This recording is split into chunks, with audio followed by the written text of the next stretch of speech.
Olá, pessoal. Hoje é quinta-feira, 20 de novembro de 2025, e nossos queridos amigos Richard D. Wolff e Michael Hudson estão aqui conosco. Bem-vindos de volta, Richard e Michael. Feliz por estar aqui. Por favor, inscreva-se e clique no botão de curtir. Você pode acompanhar Michael Hudson acessando seu site, michael-hudson.com, está logo abaixo do nome dele, você pode encontrá-lo lá, e Richard D. Wolff em democracyatwork.info. Você pode acompanhar Richard em seu canal no YouTube e em seu site. Há muito material, muitas discussões sobre tudo o que está acontecendo com a economia dos Estados Unidos, a economia da China, da Rússia, do Oriente Médio, tudo isso. Você pode encontrar bastante conteúdo lá. Deixe-me começar com você, Michael. A situação na Europa está ficando bastante desesperadora. E acho que é importante nos perguntarmos, ou talvez perguntar a você, se a Europa está usando as tarifas de Trump como bode expiatório para esconder as consequências de sua própria decisão de cortar o fornecimento de energia russa barata.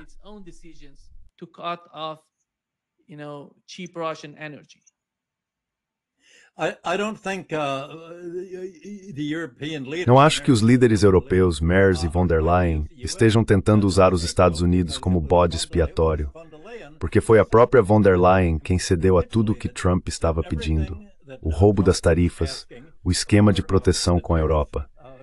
A Europa simplesmente se rendeu, porque von der Leyen não representa os eleitores da UE como um todo. Ela, junto com Kaja Kallas e os ministros das relações exteriores da UE, representa a OTAN e representa os resores dos cidadãos. Datrão Nersteikland, eles não vão culpar a OTAN pela entrega aos Estados Unidos, estão culpando os jornais.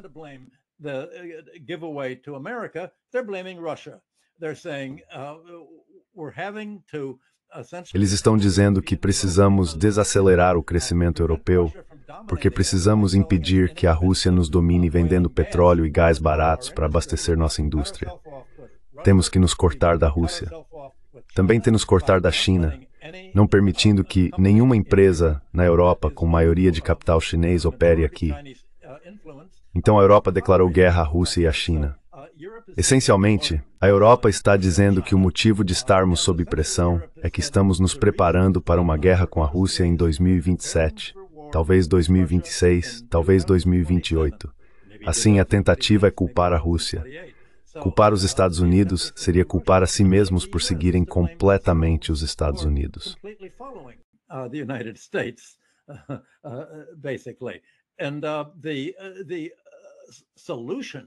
E a solução, ao culpar a Rússia, é que agora eles podem usar essa crise para reestruturar toda a economia industrial da União Europeia, afastando-se do que havia sido a antiga força industrial da Alemanha, França e outros países na fabricação de automóveis, bens de consumo, máquinas de lavar, geladeiras, todas as coisas que permitiram a Alemanha se tornar uma potência exportadora industrial.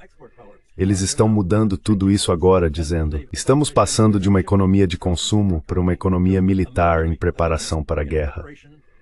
E embora a UE diga, bem, nossa economia está encolhendo agora, eles não dizem, é porque não podemos mais usar o petróleo e o gás russos para alimentar nossas siderúrgicas e a produção industrial. No entanto, eles têm essencialmente um setor que está crescendo.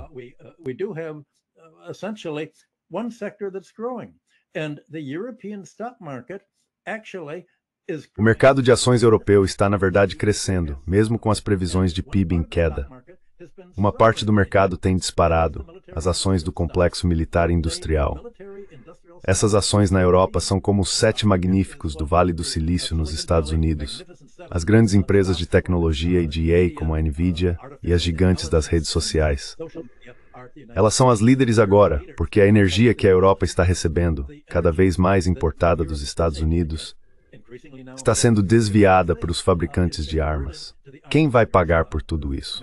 Bem, no passado, toda a economia industrial europeia, voltada para a exportação, baseava-se em obter lucros por meio das exportações, gerando divisas estrangeiras, o que essencialmente sustentava a taxa de câmbio do euro em relação ao dólar.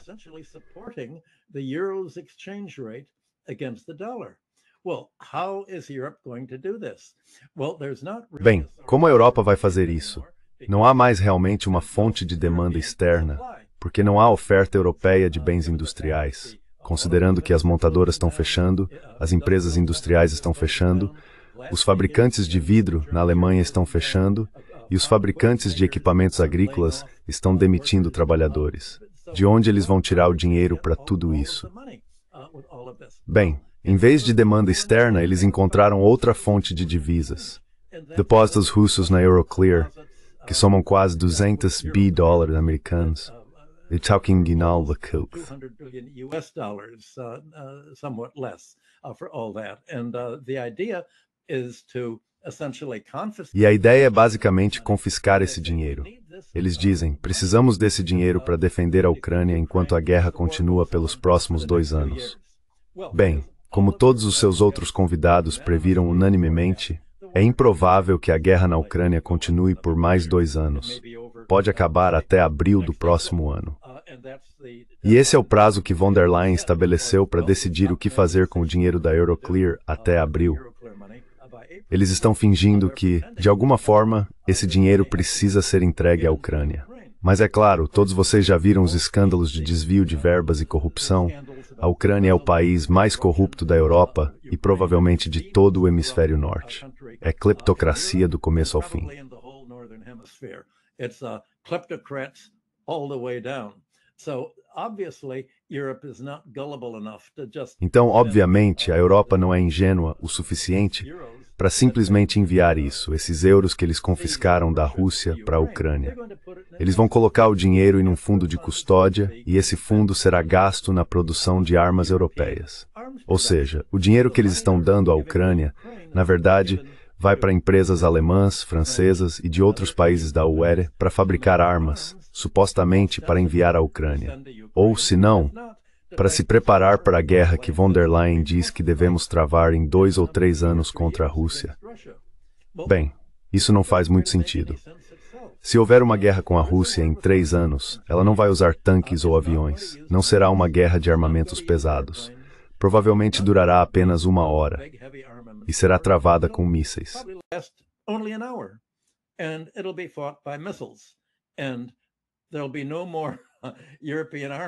E não haverá mais armas europeias depois que isso acontecer. Não tenho certeza do que acontecerá na Rússia com sua defesa, mas pelo menos se a Europa for louca o suficiente para seguir o conselho americano e disser, bem, lutamos até o último soldado ucraniano. Agora vamos lutar até o último alemão, o último francês, o último europeu. Bem, se quiserem seguir esse caminho, é esse o caminho que estão trilhando. Mas isso é a fantasia. É a desconexão que temos entre fantasia e realidade neste momento. E tudo gira em torno da narrativa.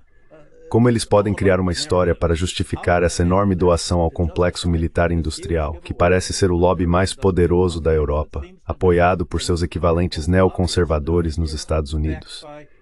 Essa é a marcha da Europa rumo ao suicídio militar e econômico.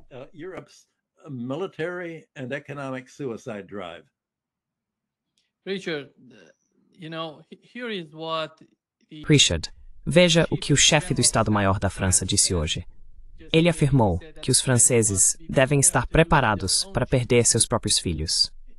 O que o Michael disse trata-se totalmente da militarização da Europa.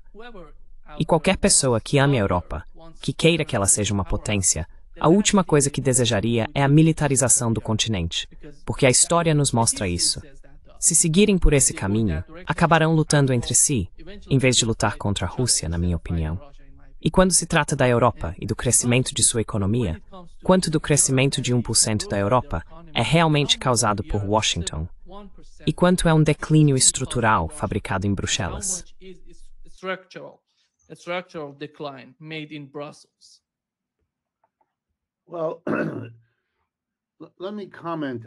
Bem, deixe-me comentar sobre toda essa conversa. A resposta simples é que sempre é uma mistura. Sempre é uma mistura do que os europeus fazem por si mesmos, em si mesmos e para si mesmos, e de como lidam com o mundo mais amplo do qual fazem parte. E eles fazem parte dele não por causa de mais ninguém, mas por causa deles mesmos. Foi a Europa que durante sua fase colonial há vários séculos uniu o mundo. Marx nos explica, repetidamente, que parte da função histórica do capitalismo tem sido criar um mercado mundial. E quando ele diz isso, ele se refere ao capitalismo europeu, que foi o principal agente para realizar isso. Portanto, o desenvolvimento europeu sempre sua expansão global.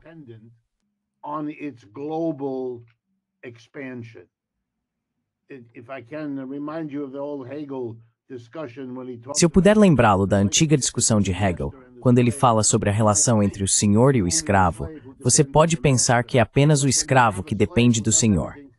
Mas quando você tem um escravo que faz tudo por você, você se torna escravo do seu escravo. Essa é a genialidade de Hegel ao explicar a dialética.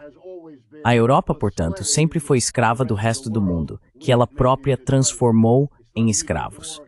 Não é uma questão de ou isto ou aquilo. É esse entrelaçamento, e eles não conseguem se livrar disso. No período pós-Segunda Guerra Mundial, nos últimos 75 anos, os europeus tornaram-se completamente dependentes dos Estados Unidos, porque se destruíram uns aos outros, acreditando que ao vencer a Segunda Guerra Mundial, seja lá o que isso signifique, escapariam de sua escravidão. Não escaparam.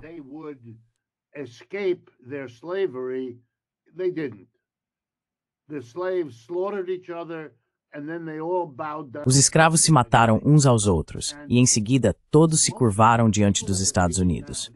E em sua maioria, as pessoas que vemos agora, e isso é muito importante, von der Leyen, Rutte, todos eles são pessoas cujas vidas inteiras, desde a infância até os anos de universidade e a ascensão pela burocracia, foram imersas em uma única realidade avassaladora, uma dependência servil dos Estados Unidos. Portanto, eles não conseguem, mesmo quando a oportunidade lhes é oferecida de bandeja, se voltar contra aquilo pelo qual trabalharam diligentemente durante toda a vida. E eu aposto, não conheço essas pessoas, mas aposto que se lhes dessem algumas bebidas e tivessem uma conversa, elas contariam todas as maneiras pelas quais os Estados Unidos as ajudaram, as impulsionaram, as promoveram em suas carreiras e todo o resto. Boosted them through their careers, all the rest of it. So here comes Mr. Trump, who Então aqui vem o Sr. Trump, que lhes dá um tapa na cara, que declara guerra a eles com suas tarifas e guerras comerciais, que anuncia que não se importa com eles. É como pais deserdando seus filhos. Em vez de os europeus serem nossos aliados, eles nos enganaram, nos exploraram. São horríveis esses europeus. Então aqui está o escravo sendo denunciado pelo mestre e sendo atingido com tarifas. Quando Michael menciona como von der Leyen cedeu tudo, deixem-me lembrar a todos o que ela fez. Ela comprometeu os europeus, pelos próximos 10 anos, acredito, a depender do gás natural liquefeito comprado dos Estados Unidos a um preço que da última vez que verifiquei era de 2 a 3 vezes o custo da energia que eles vinham obtendo da Rússia. from what they had gotten from Russia.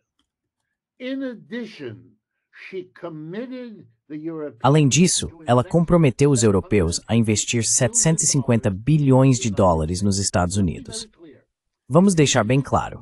Ela comprometeu políticos europeus, como ela mesma, com a tarefa de convencer os eleitores na Europa de que eles deveriam apoiar o uso desses 750 bilhões, não para criar empregos para si próprios, não para construir sua própria economia, não para resolver seus problemas, não para financiar sua rede de proteção social, mas para fazer tudo isso pelos Estados Unidos. Esse é um procedimento espetacular, no qual uma Europa submissa cai sobre sua própria espada depois de ter sido denunciada e atacada pelas tarifas. E lembrem-se, todas essas coisas às quais von der Leyen concordou, ela concordou em troca da redução das tarifas do nível alto inicialmente anunciado por Trump para um nível mais baixo, acredito que em torno de 15%. To a lower level, I believe around 15%.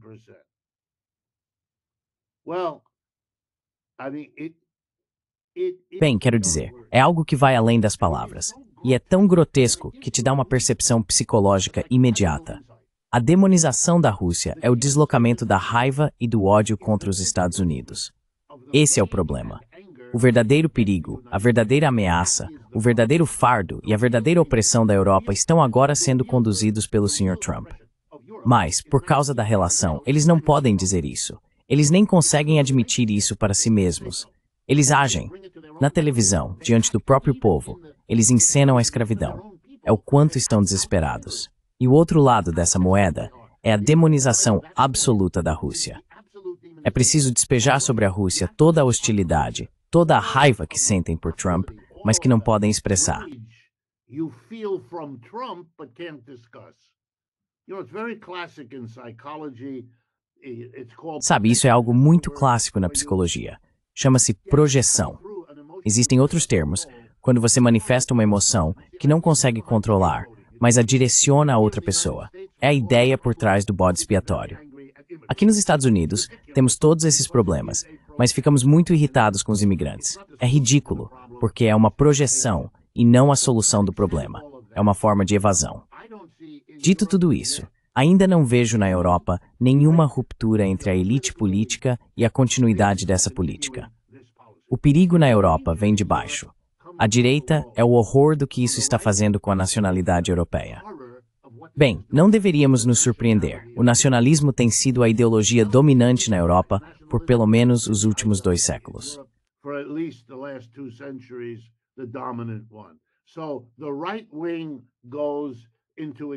Então a direita recorre à sua história nacionalista. Dá para ver isso também nos Estados Unidos. Lidamos com os problemas de um império em declínio, reinventando o nacionalismo. Temos o nacionalismo econômico e o nacionalismo político. Cada ato da nação é celebrado por uma parte suficiente do país para manter o Sr. Trump vivo e no poder. E na Europa, vemos a mesma coisa. O nacionalismo deles, expresso como anti-russo e como celebração de sua própria natureza, é a forma como a direita de base rompe com os velhos políticos. Vocês não estão salvando a nação, certo? Mesmo quando são críticos da postura anti-russa, é porque isso é secundário. Não é que sejam contra. É apenas algo subordinado à sua narrativa, que é o nacionalismo.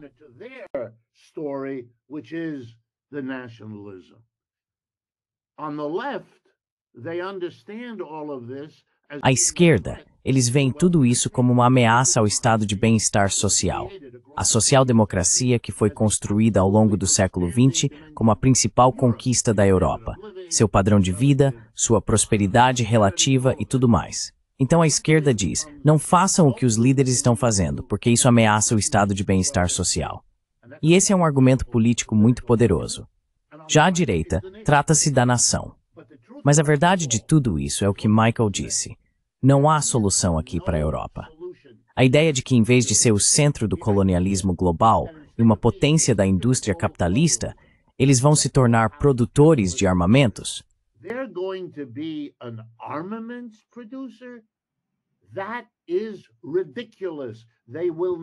Isso é ridículo. Eles nunca vão alcançar a indústria de armamentos dos Estados Unidos ou da Rússia e da China. Esses estão décadas à frente deles. Eles não têm dinheiro suficiente para isso. Não têm base industrial suficiente para isso. E estão tecnologicamente atrasados a um nível que chega a ser hilário. Então essa é uma decisão que, a curto prazo, serve para manter a indústria funcionando, para impulsionar o mercado de ações, exatamente como o Michael disse. Mas, como solução, como uma forma de a Europa recuperar o que já foi, é totalmente inadequada.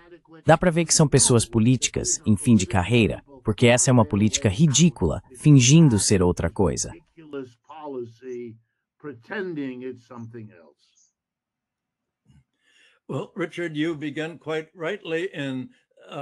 Bem, Richard, você começou muito bem ao explicar a psicologia dos funcionários europeus que estão tomando essas decisões irreais e autodestrutivas. Eu os conheço, e realmente há um aspecto psicológico, mas também existe uma lógica por trás disso. Funcionários britânicos e europeus, banqueiros e investidores me disseram repetidamente, nós não temos escolha. E quando dizem isso, querem dizer, nós não temos escolha. Porque desde a Segunda Guerra Mundial, dependemos dos Estados Unidos como nosso mercado de exportação, como investidor em nossa indústria e como provedor de liquidez por meio do superávit em transações correntes que mantemos, o que permite que nossos governos sustentem a taxa de câmbio do euro. Pois bem, essa dependência dos estadunidenses é exatamente o que Trump estava ameaçando encerrar.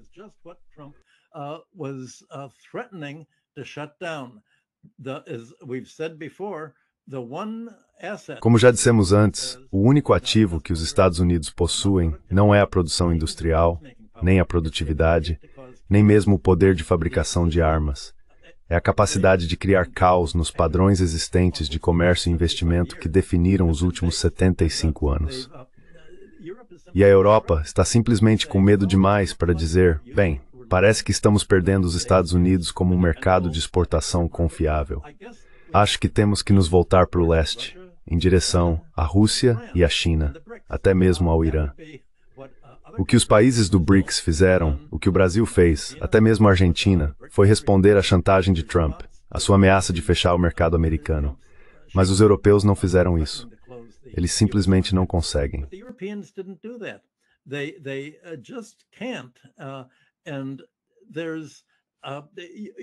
Você se refere ao nacionalismo europeu. Acho que também é um tipo de racismo indo-europeu. E, no entanto, esse nacionalismo, como se houvesse um único nacionalismo europeu, ainda existe.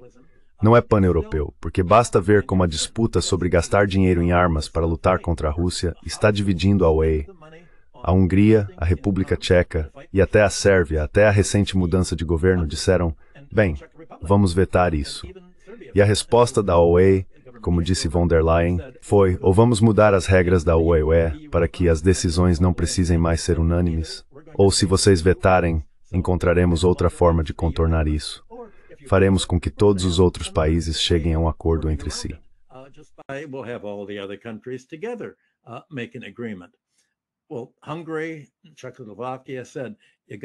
Bem, a Hungria e a República Tcheca disseram, vocês precisam entender que podem se desconectar do gás e do petróleo russos e comprar dos Estados Unidos, mas nós não podemos. Não temos portos, não temos capacidade para isso. Ainda recebemos petróleo do Cazaquistão e de outros fornecedores do leste, e não podemos nos dar ao luxo de paralisar nossa economia. Isso está dividindo as nações europeias entre si. Até a Bélgica protestou. A Bélgica disse, espere um minuto. Se vocês confiscarem o dinheiro que a Rússia tem sob a autoridade da Euroclear, nós seremos os responsáveis, porque nós, o governo belga, somos os administradores da Euroclear. E então a Rússia terá um caso jurídico contra nós.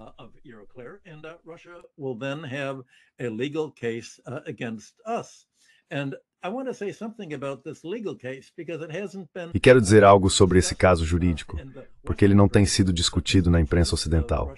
Mas os discursos do ministro das Relações Exteriores da Rússia, Lavrov, e do presidente Putin foram muito claros sobre quais são as questões legais, separadamente das políticas. Havia um acordo bilateral belga, de 1989, com a Rússia, que lhe concedia o direito legal de exigir o reembolso dos ativos do Banco Central, além de multas e indenizações. Agora, sabemos que esses processos judiciais demoram muito, podem levar até 10 anos. É isso que a profissão jurídica faz, adia e adia para impedir que a justiça seja feita de maneira oportuna. É como naquele romance de Charles Dickens, sabe, aquele sobre um processo judicial que simplesmente nunca termina.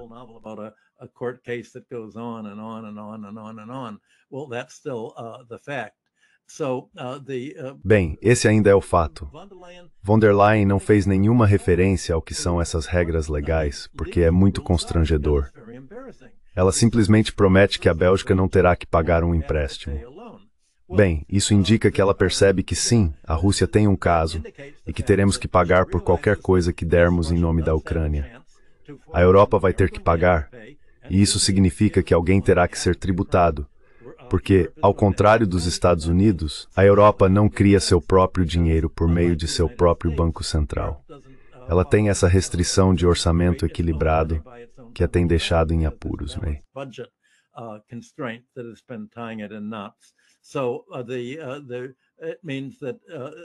Então isso significa que, de alguma forma, os governos europeus vão ter que aumentar ainda mais os impostos. E em preparação para isso, tivemos os discursos do chanceler Merz nas últimas semanas na Alemanha dizendo: vocês precisam entender que não podemos defender a Europa contra a iminente invasão russa e a massa de tropas russas que vai ocupar a Alemanha e lutar contra nossos bravos soldados de infantaria, que teremos de recrutar às pressas e enviar para a guerra, talvez com paz, porque não temos mais armas nem munição. Bem, para nos prepararmos para tudo isso, teremos que reduzir os gastos sociais.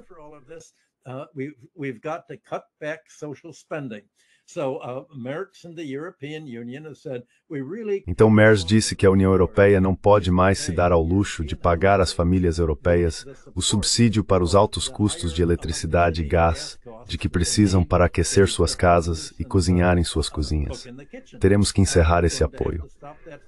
Não vamos conseguir fazer o que planejamos. A indústria alemã pode ser muito boa, mas sua infraestrutura pública é péssima. Como qualquer um sabe, quem teve o azar de pegar um trem alemão, os trens partem no horário, só não chegam no horário. E você pensaria que, como nos Estados Unidos, viajar de trem seria mais barato e rápido do que voar. Mas os trens são muito mais caros do que o transporte aéreo na Europa. Bem, a Europa ia gastar dinheiro reconstruindo sua infraestrutura.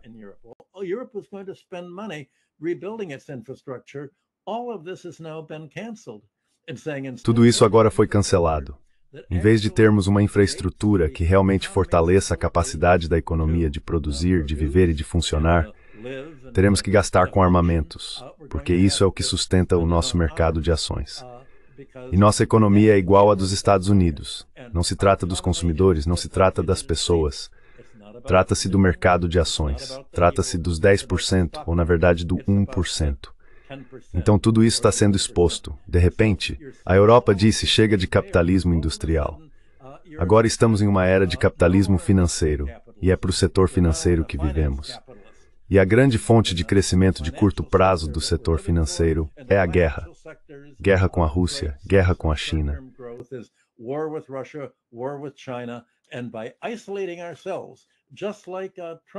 E ao nos isolarmos, exatamente como Trump tem nos incentivado a fazer, o acordo, a troca, é que em troca de não prejudicarmos ainda mais a Europa, teremos que lutar produzindo muito mais por conta própria. E isso será uma bonança para o mercado de ações e para nossos banqueiros. De repente, o que as pessoas achavam que era a UE, um acordo comercial e uma unificação industrial, se transformou em uma fragmentação. Uma fragmentação TOE e uma reconstrução por uma indústria financeira e um setor bancário cosmopolitas que parecem estar dirigindo a UE em conjunto com a OTAN e o complexo militar industrial. Assim, temos o complexo militar bancário dentro da OTAN, deixando de fora a economia civil e sua indústria.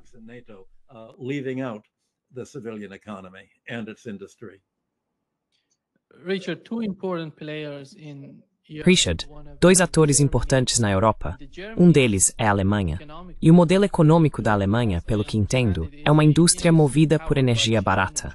Ele está essencialmente morto neste momento. E a França está afundando em caos político e fiscal. Então, se considerarmos esses dois países-chave na Europa, que são realmente a base da economia europeia, o que vai acontecer com a Europa?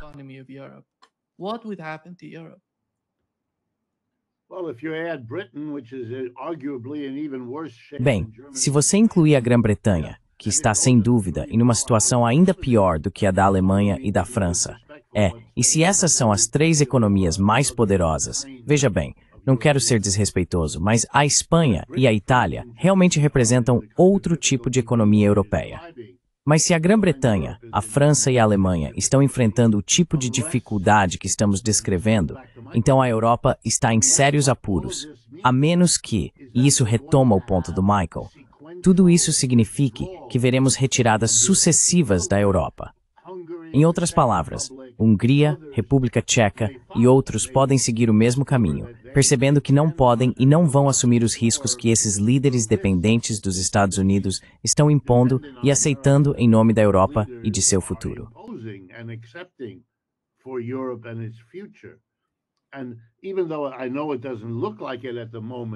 Embora não pareça assim no momento, as mudanças repentinas na Escandinávia que as levaram à OTAN poderiam se reverter sem grandes perturbações e seguir exatamente na direção oposta. Agora, elas teriam a base para firmar acordos com a Rússia e a China que nunca existiram antes. Deixe-me enfatizar esse ponto. A Rússia e a China, ou de forma mais ampla, a aliança dos BRICS, agora representam uma totalidade econômica muito maior e mais rica do que o G7. Os Estados Unidos e seus principais aliados, que incluem o Reino Unido, a França, a Alemanha e até o Japão.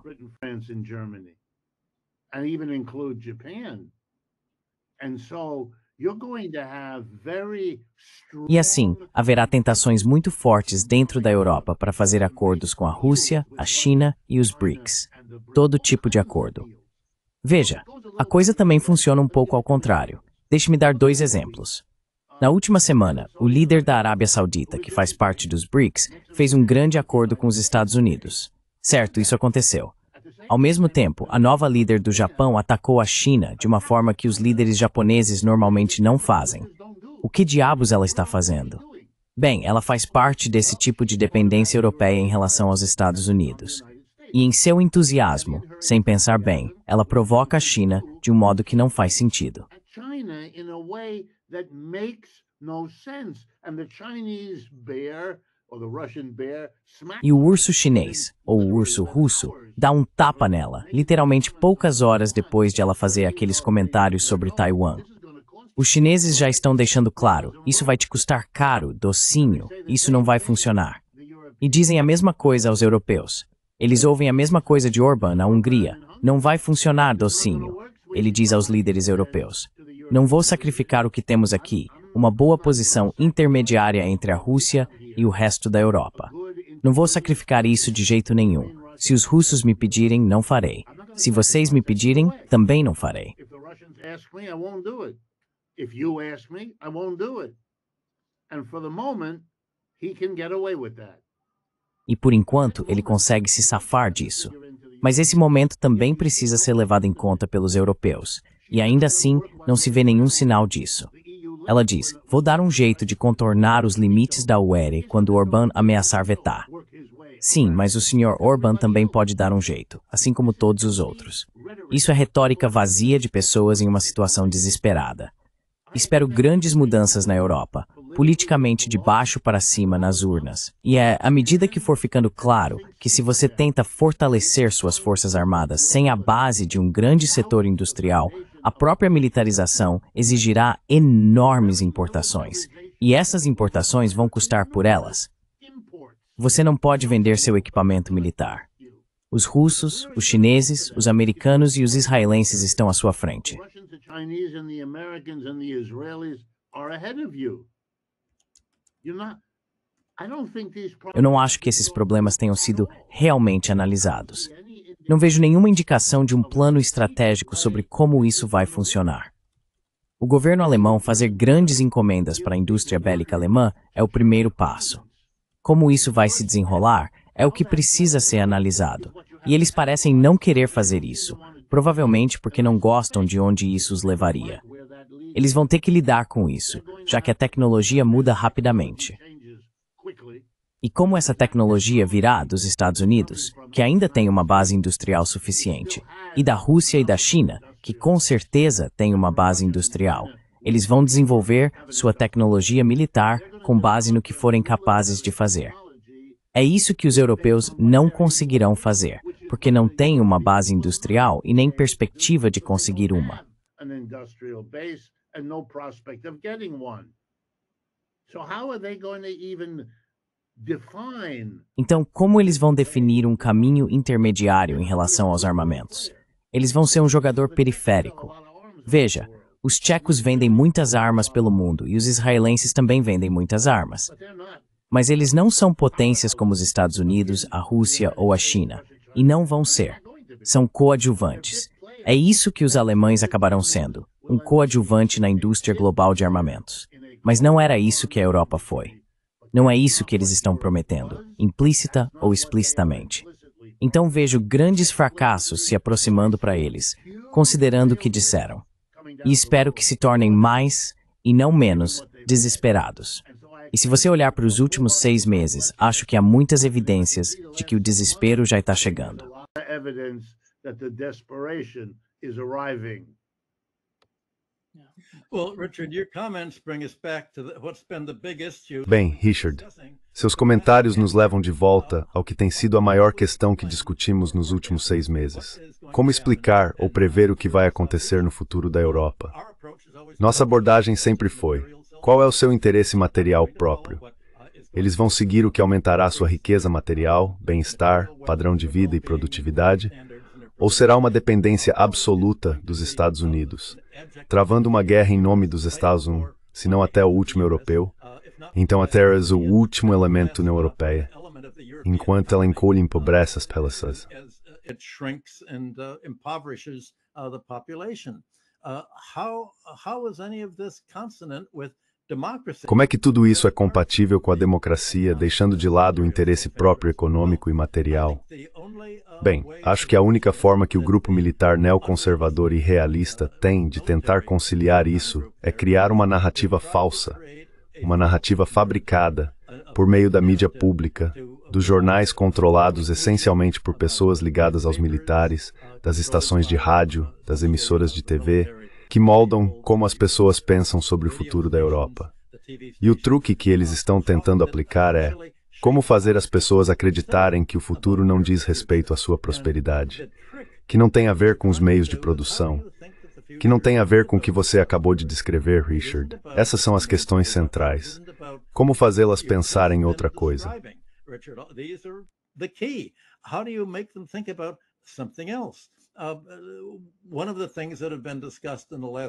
Uma das coisas que tem sido discutidas na última semana, especialmente, são as decisões da Europa sobre inteligência artificial e o fato de que a principal área de crescimento na economia mundial agora parece ser a inteligência artificial, a computação e a produção de chips de computador para alimentar os enormes sistemas necessários para criar IA, tanto para usos civis quanto militares. Bem, todos esses sistemas precisam de eletricidade. Esse é um dos problemas nos Estados Unidos. Como é que todas essas plataformas de IA e redes sociais dos Sete Magníficos, como a NVIDIA, podem construir esses enormes projetos de computação se não houver eletricidade suficiente para operá-los? E se eles vão funcionar com eletricidade, o que vai acontecer com as tarifas que os consumidores têm de pagar para aquecer seus apartamentos e cozinhar seus alimentos?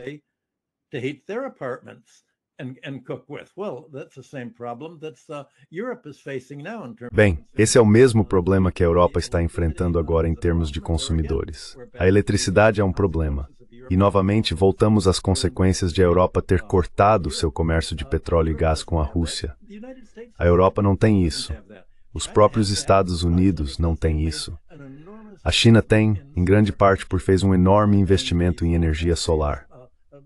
Essa energia solar lhes dá um excedente de eletricidade para toda a sua indústria de inteligência artificial e computação. Os americanos agora estão percebendo que isso será uma das questões fundamentais. Mas Donald Trump diz que há um juramento sagrado que ele fez a Deus, de que a economia dos Estados Unidos é baseada e controlada pela indústria do petróleo.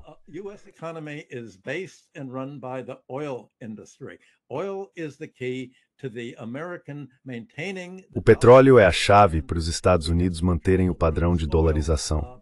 Precisamos controlar o petróleo mundial, isolando-o, não apenas nossos aliados da Rússia, mas também da Venezuela, do Irã e de qualquer outro país que não faça parte do nosso grupo. E como somos uma economia baseada no petróleo, os Estados Unidos precisam lutar contra os acordos de aquecimento global que vetaram e anularam em Paris na semana passada. Essencialmente, isso cortou os Estados Unidos da energia solar, da capacidade de residências e comunidades em regiões ensolaradas se sustentarem com energia solar, especialmente porque é a China quem fabrica os painéis solares.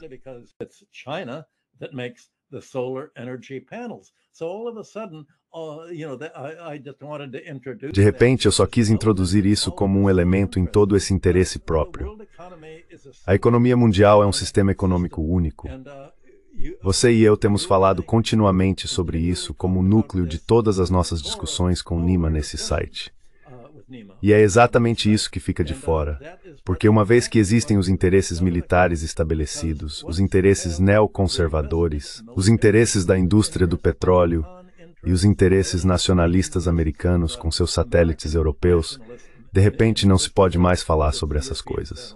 Porque se percebe a realidade da política dos Estados Unidos e da política europeia que foi arrastada junto com ela.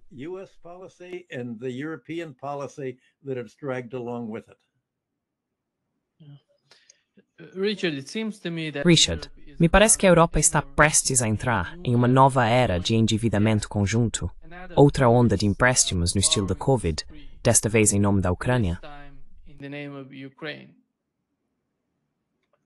Yeah, well, Mr. Merz in Germany has a very Sim, ambitious bem, program. o Sr. Scholz na Alemanha tem um programa muito ambicioso de contrair enormes quantias de dinheiro emprestado.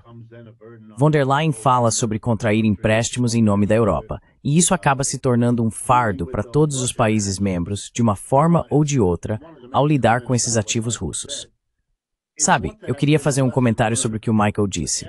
Deveria ter sido uma lição aprendida que depois da Primeira Guerra Mundial, quando se impôs uma enorme dívida de reparações à Alemanha, o resultado foi a criação de mais dificuldades para a Europa do que soluções.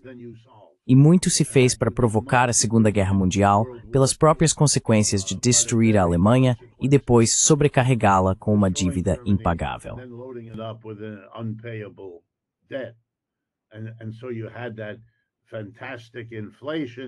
Então, houve aquela inflação fantástica em 1923 que acabou com as economias de toda a classe trabalhadora alemã.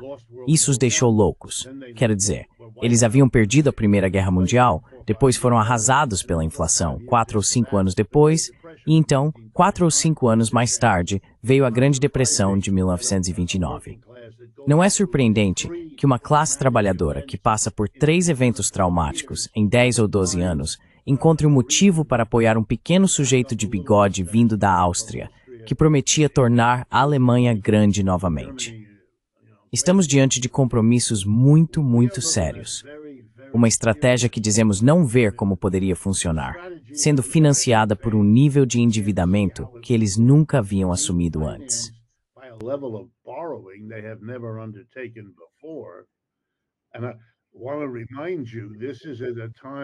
E quero lembrá-los de que isso acontece no momento em que os Estados Unidos estão mais endividados do que nunca.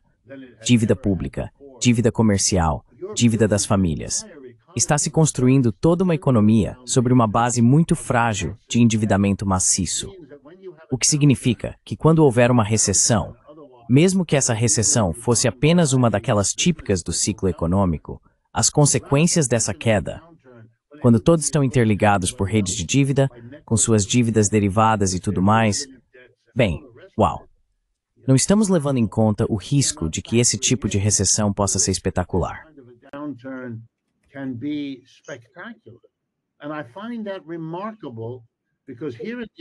E acho isso notável, porque aqui nos Estados Unidos, apesar da narrativa do maravilhoso avanço lucrativo que a inteligência artificial representa, há realmente uma preocupação séria de que esteja se formando uma bolha no mercado de ações em torno disso.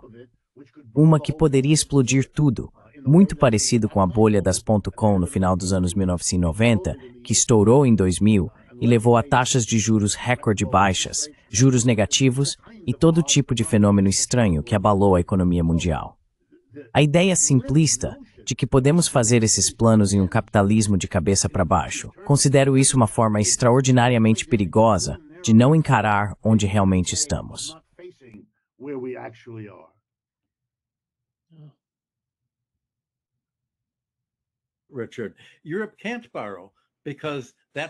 Richard, a Europa não pode contrair empréstimos porque isso vai contra as regras que ela mesma impôs, limitando os déficits governamentais a 5% do PIB. Então, o que ela faz se não pode tomar empréstimos? Precisa tributar o trabalho e a indústria, e isso reduz os lucros e o padrão de vida. É por isso que a própria estrutura da UE é tão autodestrutiva. Acho que a crise que estamos vendo hoje não é simplesmente uma crise militar na Ucrânia. É uma crise no fato de que a UE se tornou mal estruturada, sobretudo por permitir que seja dirigida por von der Leyen e Kallas em nome da OTAN. A UE é realmente apenas uma extensão das Forças Armadas dos Estados-Unidos, do Departamento de Guerra e do Departamento de Estado, ou é a antiga comunidade do aço e do carvão evoluindo para a comunidade europeia? Essa é a questão. Você também mencionou com razão o problema dos Estados Unidos e o fato de que haverá um colapso.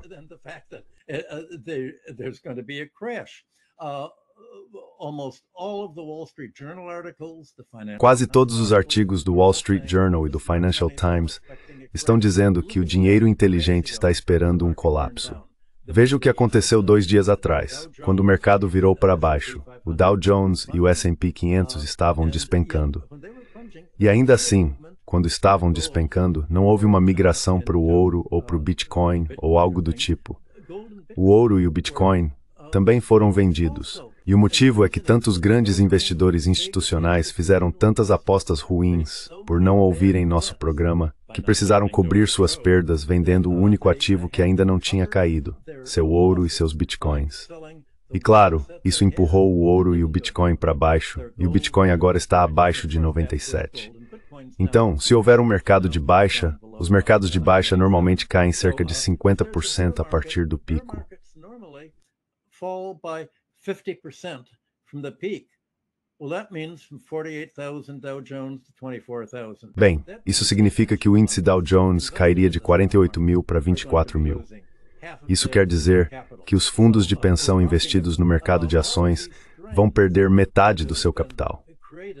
Então estamos falando de todas essas tensões que foram criadas artificialmente por toda essa luta de lutar contra a Rússia até o último ucraniano, o último industrial europeu, e ao que parece, talvez até o último financista americano também.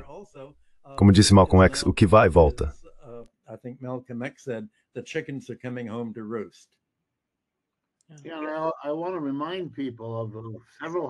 Quero lembrar as pessoas de vários séculos de história europeia, quando os europeus, regularmente, de pequenas formas e depois de maneiras cataclísmicas, se destruíam militarmente uns aos outros. A coisa lógica, se você é uma pessoa militar, e se o conflito é entre os Estados Unidos de um lado e Rússia-China do outro, é justamente resolver o conflito militar entre vocês dois. E isso seria na Europa. E fazer com que os europeus façam exatamente o que Michael diz. Serem a Ucrânia do futuro. E eles não conseguirão impedir isso. Será muito melhor para os Estados Unidos e para a China-Rússia travarem essa disputa na Europa do que você sabe se confrontarem diretamente.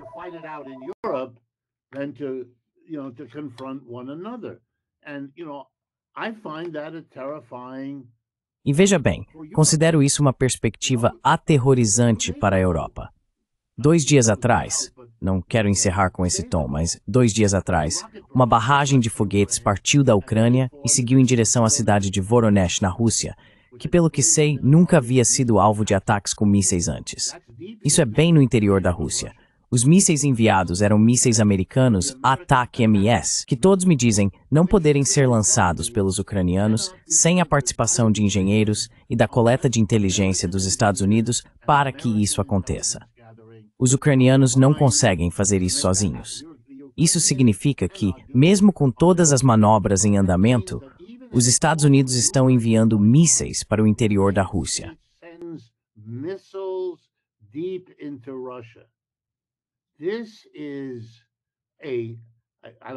Isso é, não sei como dizer de forma mais enfática, extremamente provocativo. Independentemente do que se pense sobre a guerra na Ucrânia e sobre o que está certo ou errado nela, a decisão de um dos verdadeiros combatentes, ou seja, os Estados Unidos de um lado e Rússia-China do outro, de enviar mísseis para o interior do território do outro, neste momento em que a guerra já está praticamente chegando ao fim. O que isso revela sobre a postura estratégica em relação a essas questões? O abismo entre as conversas que estamos tendo e o que realmente está acontecendo, pelo menos na mente daqueles que formulam as políticas em Washington.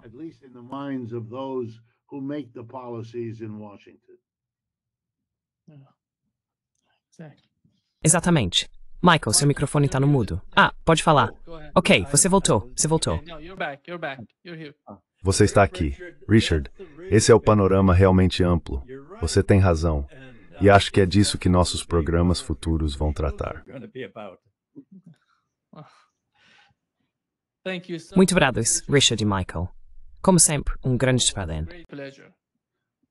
Obrigado. É uma conversa muito importante e deve ser continuada.